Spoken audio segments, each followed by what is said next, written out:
BRS హయాంలో జరిగిన అవినీతిని, అప్పులపై సీఎం రేవంత్ రెడ్డి తీవ్రస్థాయిలో ధ్వజమెత్తారు.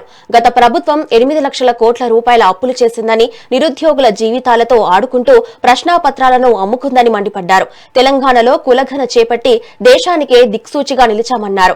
అలాగే తనను జెడ్పీటీసీగా గెలిపించి సీఎం స్థాయికి చేర్చిన మిడ్జల్ ప్రజలకు కృతజ్ఞతలు తెలుపుతూ ఆనాడు తనపై పోటీ చేసినా ఓడిపోయి రబ్బానికి త్వరలోనే ప్రభుత్వంలో తగిన బాధ్యత అప్పగిస్తామని భావోద్వేగంగా ప్రకటించారు.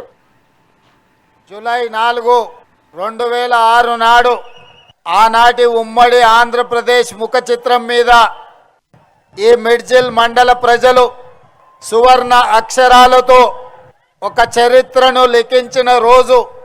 20 సంవత్సరాల తర్వాత 2026 సంవత్సరం అదే తారీఖు జూలై 4 నాడు ఆనాడు మీరు నాటిన మొక్క ఈనాడు తెలంగాణ రాష్ట్రానికి వృక్షమై దశ దిశ నిర్దేశం చేసే అవకాశాన్ని మీరు అందించినందుకు కృతజ్ఞత తెలియజేయడానికి ఇంత అద్భుతమైన సమావేశాన్ని ఏర్పాటు చేసినందుకు మిత్రుడు అనిరుద్ధును మనస్ఫూర్తిగా అభినందిస్తున్నా.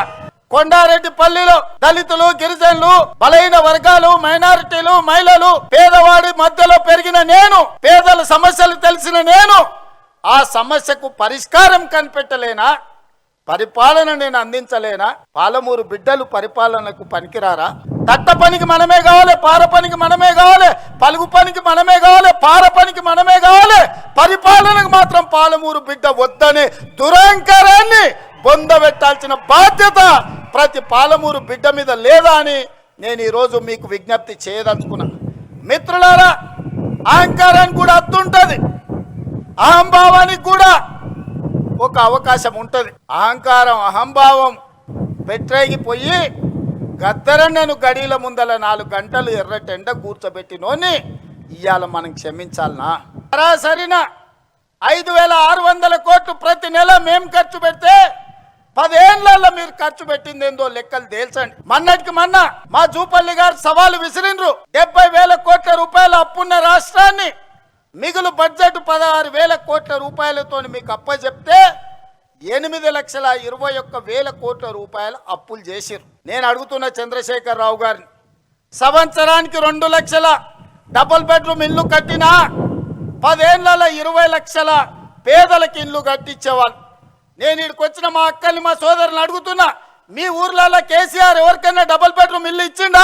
దళితులకు 3 ఎకరాల భూమి ఇచ్చిండా? ఇంటికో ఉద్యోగం ఇచ్చిండా? 1 కోటి ఎకరాలకు నీళ్లు వారిచ్చిండా?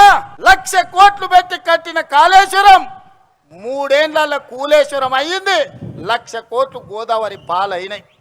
ఇది కేసీఆర్ పరిపాలన. వాళ్ళ కొడుకు, వాళ్ళ అల్లుడు గల్లీ గల్లీ తిరుగుతున్నారు, గద్దల్లాక ఊరు మీద తిరుగుతున్నారు. రావాలి రావాలి అని. ఎవరయ్యా రావాలి అని నేను అడిగిన. అంటే పాపాల భైరవుడు, ఫామ్ హౌస్లో బంధించిన పాపాల భైరవుడు మళ్ళా బయటికి రావాలని. తెలంగాణ ఉద్యమంలో అప్పులను, తప్పులను, అబద్ధాలను తెలంగాణ రాష్ట్రం కోసం ప్రజలు మన్నించారు. తెలంగాణ రాష్ట్రం వచ్చినాక 10 ఏళ్ళు అధికారం ఇచ్చిండ్రు. 10 ఏళ్లలో ఆయన చేసింది ఇసుక దోపిడీకి అడ్డం పడ్డ నేరళ్ళ దళితులను లారీలెక్కి తొక్కిచ్చిండు. పండించిన పంటకు గిట్టుబాటు ధర అడిగితే ఖమ్మం జిల్లాలో గిరిజనులకు బేడీలేసి జైల్లోకి తీసుకెళ్ళాడు.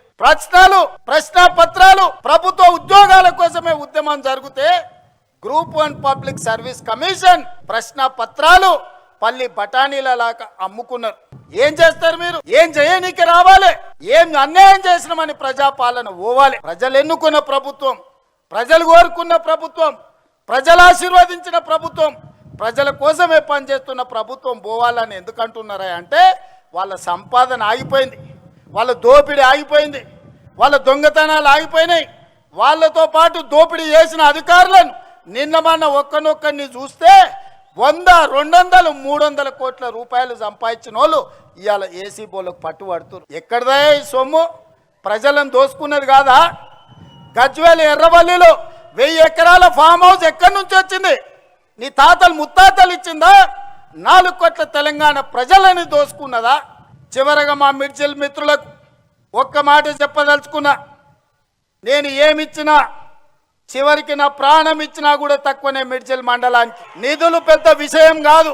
ఇవాళ నాకు దక్కిన గౌరవం ఈ మండలం, ఈ జిల్లా, ఈ రాష్ట్రం, ఈ దేశంలోనే కాదు ప్రపంచంలో. ఇవాళ మెస్సీతో ఫుట్బాల్ ఆడినా, ప్రపంచంలో మన గలం వినిపించినా, ఆనాడు మీరు నాటిన మొక్కనే ఈనాడు పెద్దదై ఈరోజు బాధ్యత నిర్వహిస్తున్నది.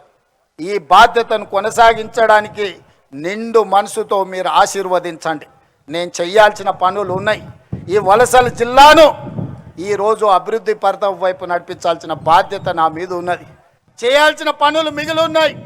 ఆనాడు పండిత్ జవహర్లాల్ నెహ్రూ గారు ఏదైతే ప్రాధాన్యత పెట్టుకున్నాడో ఎడ్యుకేషన్ అండ్ ఇరిగేషన్, ఈ జిల్లాలో ప్రతి ఎకరాకు నీళ్ళు ఇచ్చే వరకు, ఈ జిల్లాలో ఉండే ప్రతి పేదవాడికి విద్యను అందించి ఉద్యోగ ఉపాధి అందించే వరకు నేను మీకు సేవ చేస్తూనే ఉంటా.